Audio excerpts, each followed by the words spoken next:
amazing introduction. You're welcome.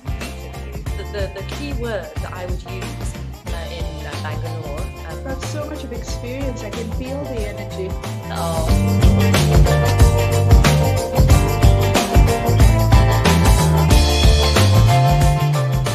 Hello, everyone. I'm sending my loving, wonderful energies to you all. So today I'm going to be talking about empathy. Now, empathy is such a social emotion where we put ourselves in other people's shoes and we understand and we get to know how they're feeling and why they're feeling in a specific way. Now, personally for me, I feel like this is such a vital tool, or more so a vital characteristics that we actually build in us. And I think if you are in any relationship, whether it's parent-child, whether it's friend to friend, or whether it's with your spouse or your partner, I feel that it's such an essential ingredient to be happy. Now, I'm very honored because the person next to me, I'm very honored to share this platform with her. And I'd like to welcome Jayshree Vara. And Jay is a wellbeing coach who is on a mission, like myself, to raise people's energies and their moods. And Jay uses a whole range of different healing tools. And she'll tell you a little bit more about that. And part of her toolbox, she has yoga in it, meditation, rapid transformational therapy, and she uses all of these tools to help other people. Now, Jay, I am so honored to have you on this show. And this is the 6th relationship spark, which is empathy. And we have Jay to actually share and enlighten us on her version and what she thinks empathy is all about. Jay, welcome. Thank you so much. First of all, it's a pleasure for me to be interacting with you like this. Thank you for inviting me. I'm really humbled.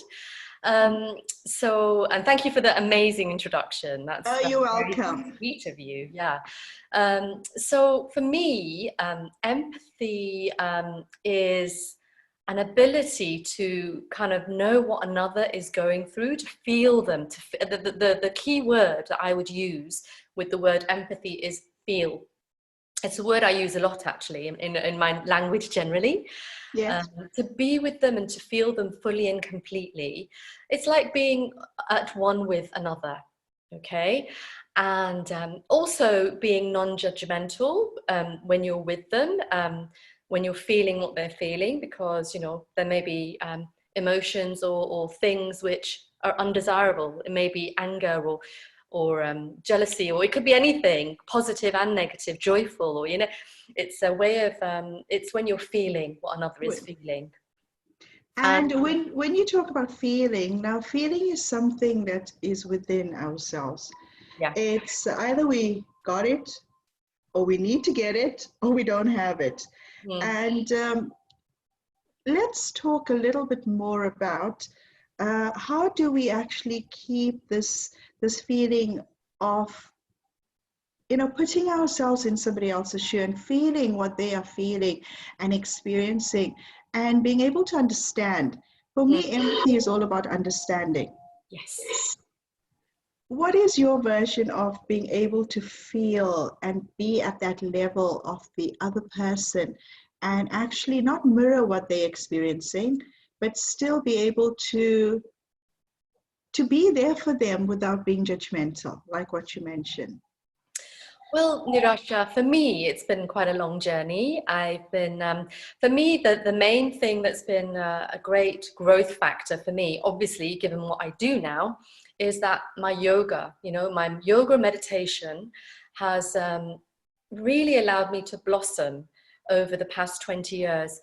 I've been doing it for 20 years. I qualified as a teacher 20 years ago, actually, from a great university in Bangalore. You've got so much of experience. I can feel the energy. Oh, bless you. I can feel yours too. But only over the last 12, 13 years did I really increase what they refer to as sadhana. Sadhana means a certain discipline that you do daily, because for me in the West, people tend to kind of like resort to their yoga class as a once a week or twice a week activity. But what I am trying to do is to try to teach certain techniques and encourage people to do these things daily, because with yoga, it's a cumulative effect. All of the things we've hoarded in and collected in our bodies and our minds, they're not going to just go with a once a week kind of practice. So in the ancient scriptures of India, they talk about creating a sadhana, a discipline. So I encourage people to do it daily. Now, I've been doing it quite intensely for 12, 13 years now. And I can't say that I've been empathetic all of my life. If anything, I did see a lot of separation. Another word to describe empathy is inclusion. You feel very included in another person's life and psyche and a journey. Yeah, absolutely. So it's not always been that way, you know. 20, even, you know, I think people are transforming all the time, but even a year or two ago, I couldn't say I was as inclusive as I am now. But that's all partly to do with the intensity. And I feel that... so how do you measure that? How do you measure? You measure that by acknowledging every day, are you becoming more and more joyful and more connected to life around you and to everything around you, versus are you feeling more and more disconnected and more kind of like in your own little kind of bubble? When you're connected, you rarely have down moods. You know, you rarely slip down, because you feel that you've got a very strong foundation, and that you're just you can just look at a flower and feel really completely joyful. Yeah. Or we've got a cat that comes and visits us. He's a stray cat, but we take care of him. A few of the neighbors here. That's sweet. He's actually behind you guys. He's there. He's by the patio doors. And he comes, and I actually feel very connected to animals, to nature, to people. But it's not always been like that. And do you think like it's so important to first feel that connection within yourself before you can actually connect to somebody else on that level? Yes. Now, I'll tell you a little story. Now, I'm in a very loving, romantic relationship with my husband. Ooh, that's so lovely. I just love him. I just love him to bits. And we actually married for 25 years. And thank you. It's been this beautiful relationship. But when we came into this relationship, it was like so quick. I met him in January. I got registered with him in July, and I got married in a marriage with him in December. So it was like 12 years. One wedding. But you know what? I would think of us as two very rough stones. And believe me, for the first 10 years of our marriage, we were constantly like fighting, but it wasn't fighting in the sense that, you know, you'd have arguments. And I looked at it as, you know, we these two rough stones put into this bottle, and every time we had an argument, we were shaking that bottle. And eventually, when I look at our lives now, I feel like we have smoothened each other out. And the reason why that has happened, because the spark of empathy had developed in both of us, and taught each other how to be empathetic towards each other. And I find like that's so important. And one of the best ways that we both did it was we talked, we speak, we still speak. And I think that's so important, that communication. Now, I also realized that when we both came into this marriage, and you might also, that we both came with our own egos. 100%. And every time we had we had an argument, it was the egos that were at battle with each other. And then suddenly you wake up one day and you realize, oh my God, we don't need these egos with each other. We are soulmates. And when the ego goes, then it becomes like really conscious empathy that you start to feel and connect to that other person. And I think when I think about it and just talking about it now, I feel really grateful for that experience. Now, why do you think empathy is that essential ingredient for a long-lasting relationship? Tell me a little bit about your relationship and your family. Well, similar to you, you've described it beautifully. In fact, it's kind of quite a mirror. I find that the early years, you know, initially when you first meet somebody, it's all kind of like lovey-dovey, holdy-handy. Everything is like kind of like beer goggles in a way, because you're just so kind of like in love, or you know, you're so young and totally in that Mm-hmm. whole feeling of love. But as you obviously live with somebody, that those first 10 years, especially once you have children, the dynamics change. And for me, it wasn't always like that. So I think it's the more you become aware, and the more you realize that everyone's going through their own path, you Mm-hmm. know, the more you accept. That's the key word, is the turning point, I feel, because I think a lot of times people get together and they're always trying to change the other person. Oh yeah, I see that so often. That's one of the main things, and I will admit that even I tried to do it.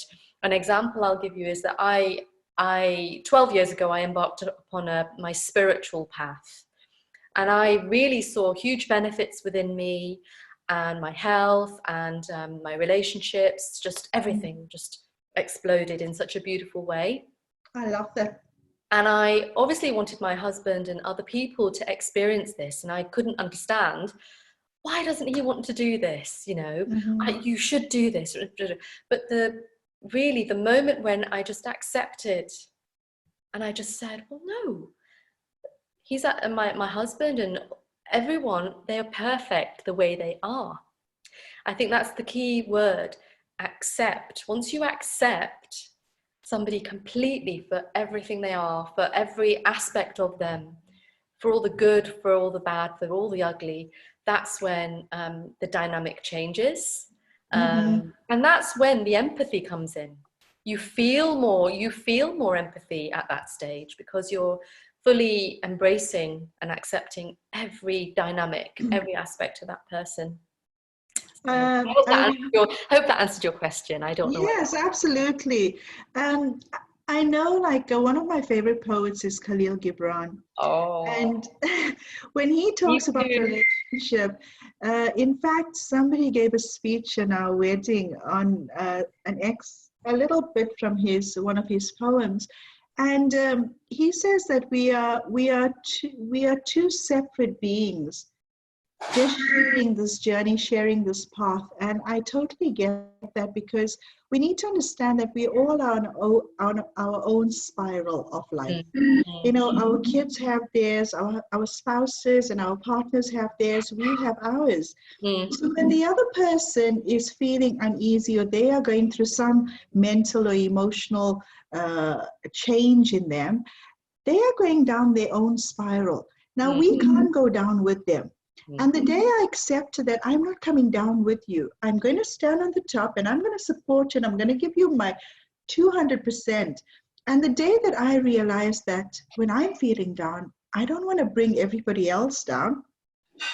I want them to be there on the top for me, support me, but at the same time, we both are traveling on our own journeys, mm, sharing the path. And I think when we are sharing the path, the empathy has to come in, where we do understand the hurdles and the obstacles, and we understand, and we don't give sympathy, but we give empathy.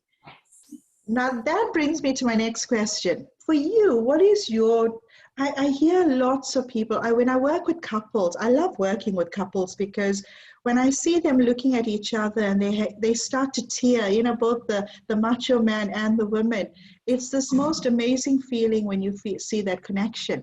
mm. Now, a lot of people misinterpret sympathy for empathy. Mm. What is, how do you differentiate between these two? I actually did pick up on that as well. For me, sympathy is when you understand, or you express that you understand what they're going through and you're supportive, but actually you're not feeling what they're feeling. So there's still a bit of distance. Yeah. Whereas empathy is that you're completely in their shoes and you're feeling what they're feeling. Even if you may not have experienced what they're experiencing, you're feeling it fully and completely, and you're understanding from a different viewpoint, almost as if you're in their shoes. Yeah. I think the difference between sympathy and empathy. But I also think that sometimes with sympathy, some people, they as soon as you hear the other person say, "Oh, shame, poor thing," It's a negative. It becomes like it sets them up into this victim mentality. And you know, when people feel sorry for the other person, like if I had to come to you and I had to say, you know what, I've got a terrible headache today, or I had an argument with so and so, and as soon as you say, "Oh, shame, poor thing," I actually stop listening, because that is more like you're feeling sympathy for me, you're feeling sorry for me. I need a solution. I don't need like somebody to feel sympathetic, but more empathy, where you understand, and because it gives us this, you know, this victim mentality starts to play. And even in relationships with your partner, there will be times when you do want them to feel sorry for you. You know, you do want some sympathy from them, and women are very good at this. But how I realized that when I was asking my partner, my husband, to do that, I was actually feeling more of a victim. And it had to come from me, where I didn't like that feeling of being a victim. And that's when I started to ask for empathy rather than sympathy. Now, how do you strengthen, when you think about your relationship, how do you actually strengthen? Because I know many couples out there, they could be in a relationship for a short time, or they could be in a relationship for a long time, like you and I. But how do we actually strengthen this emotion, not just in us, but in our partners too? The emotion of empathy. Yeah. Okay. The feeling. Well, I feel that it's a kind of partnership. So it's all about doing, number one, doing things together. You know, sometimes your interest may not be the same as the other person. In fact, for my husband and I, we're totally different. He's like very scientific. He likes to have a lot of scientific proof, very practical. Me, I'm a bit more impulsive, spontaneous, go with the flow, a bit more relaxed and more intuitive. Yeah.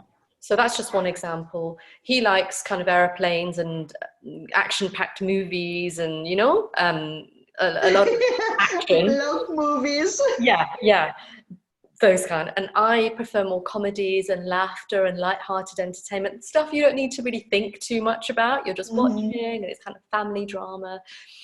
So I think a key is kind of like always maybe accepting and doing things with the other, you know, what they enjoy, just being a part of it, being a kind of involved partner, part of that process.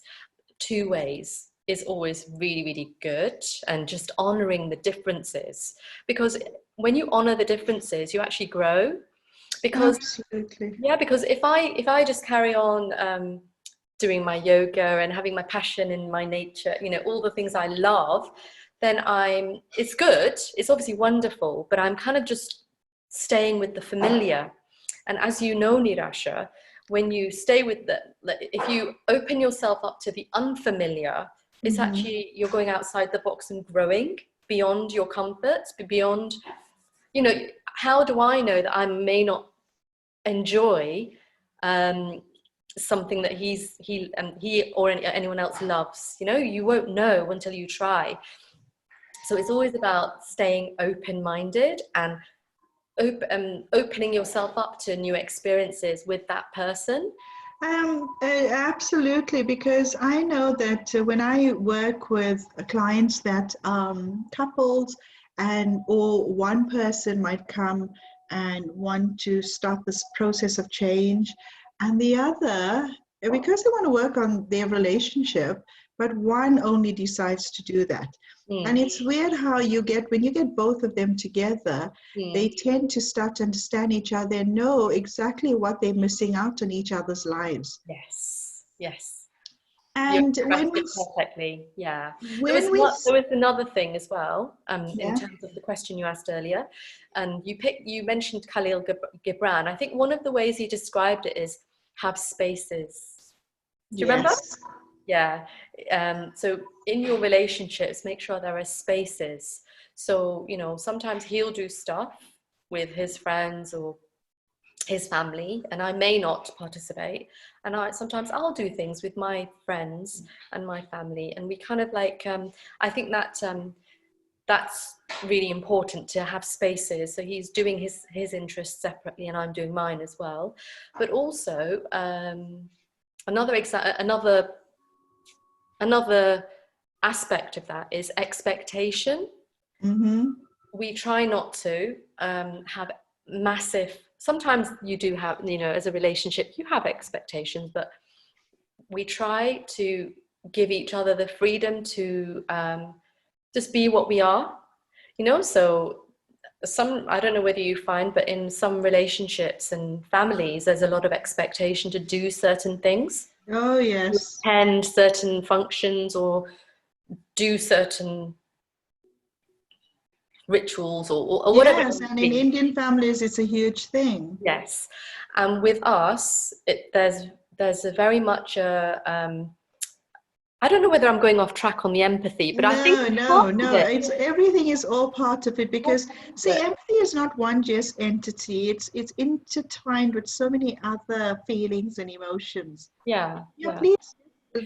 Yeah. So with that, you know, if I have a family wedding or a function, he'll come, but if he doesn't want to come, sometimes, you know, there's about 10 events or whatever, I will say it's fine, you don't need to come to everything or every event. And there's a lot of freedom in that way and acceptance. And the same is for him towards me. You know, if there are certain events or functions that I don't want to go to, then he accepts me for sometimes I don't want to be, you know, totally entrenched and involved in too many things. But that acceptance only comes and only blossoms from empathy. It only blossoms when you understand how the other person's feeling, or if you understand what emotions or whatever they are going through and their thought process. And that is how it actually grows from that empathy, showing understanding. 100%. Now, any tips? We are getting close to the end of this chat. Yes, time is going so quick. So any tips that you'd like to share with my community and yours on how we can actually put, you know, practical tips on what we can do, where they could action it, like right now after they listen to this, that they can action it so that that empathy in them can start to blossom and start to grow? That's a tough one. Because it's something that's kind of happened over a long period of time. But I think if you want something actionable, okay, I think sit down, have a chat with your partner, and just ask them, is there something that you do that I don't participate in and get involved in that you would like me to? So it's back to what you said earlier, communicating, discussing, chatting, and then make a decision that, okay, this coming month we will do these things together, which I don't normally participate in, but I'm gonna give it a go and see how I feel about it, whether I enjoy it, and, you know, see how we can grow together with this activity, whatever it might be. That's a good tip. So that's one thing. I strongly recommend that the key to building, creating, harnessing, nurturing empathy within the self is by going inward. Absolutely. Sometimes it's not about looking at the other person or people, it's about looking at you and just it's a process within yourself of kind of purification and clearing out some of your own stuff. Mm-hmm. Because as soon as you become more and more empty of yourself, then all you see is yourself. Do you get me? Yes, yes, totally. Yeah. Because Externally. So all you see externally is yourself. That's what I meant. yes, I totally get that. Let me just tell you a quick sentence. I don't know whether you've heard of Sri Ramana Maharshi. Yes, I have He's heard. one of the most incredible sages of the last century. And he lived in a wonderful, very energized space in South India called Tiruvannamalai. Mm-hmm. And I think a devotee asked him a question, something about the others, and something where he was complaining about the others. I'm not sure of it exactly, the exact sentence that was asked, but Ramana Maharshi looked at him and said, but there are no others. Yeah, so I think that sentence is very deep. That basically is a sentence which is clarifying the oneness. So in what we call Advaita Vedanta philosophy, there are everything out externally, how nature is responding to me, how people are responding to me, how life, anything, is responding to me, is all a reflection of self. Oh yes, you hit it right there on the head. And I always say that we have become a generation that is masters of surfing the internet. So I put this into a book last year where you actually have the blueprint to surfing your internet. Oh, lovely. That sounds powerful. Yeah, and it is powerful because I did this and I went on my own journey. And when you start to separate, when you stop separating yourself from everything else, then you do become one. When you start to feel this oneness with the higher consciousness and you feel that flow of love just going through you, that becomes oneness. And that is how it spreads to everybody else. Now I'm going to just share my 5 P's before we finish. Yay! Share your P's. Right, the first one is, so how do we show empathy towards our partner or other relationships? You can always use this in other relationships too. Firstly, the first P is put yourself in their shoes. Mm-hmm. The second P is proactively ask questions. Ask questions to deepen your understanding. Ask questions to know more, because that's a very, if we want to know more information and we want to know how somebody feels, we ask questions. The third P is purposefully communicate your emotions. Now, the reason why I put the word purposefully, because sometimes we rant and we rave and we shout and we angry, which is okay, but when it happens too often, it's not purposeful. The fourth one is prioritize your partner's wants and needs when they need it. So, for example, we don't let go of ourselves completely, but we should prioritize their needs also. We can't just put ourselves first. We need to prioritize their wants and their needs. And the only way that we can do that is if we understand them and we understand what they need and we communicate. That communication is open to each other. And the last one is practice to withhold critical judgments. Ooh, that's a really big one. So practice, and I've got their practice, because I don't think finding empathy is like an overnight thing. No. And I don't think not being judgmental or critical to other people is an overnight change. 100% actually. That last one is the biggie out of those. I can't say that I'm always that. Yes, so we have to practice. And I know some people use the word, I can't. But hey guys, if we want a happy relationship with our loved ones and our partners, and we want to see and feel this oneness, we have to practice to withhold our critical judgments. We need to see them from the point of how they are we need to see them from their greatness rather than their failures. And I think that's very, very important. That's beautiful. That's a really Okay. beautiful, beautiful ending. That's really, really wonderful. It's very true. Thank you so much. And I want to say a big, big loving thank you to you for coming and sharing your wonderful experiences and wisdom. And I know that because you do yoga and you do a lot of meditation, so all of your knowledge is from that fountain inside you. So I'm so grateful that you came on and you shared it.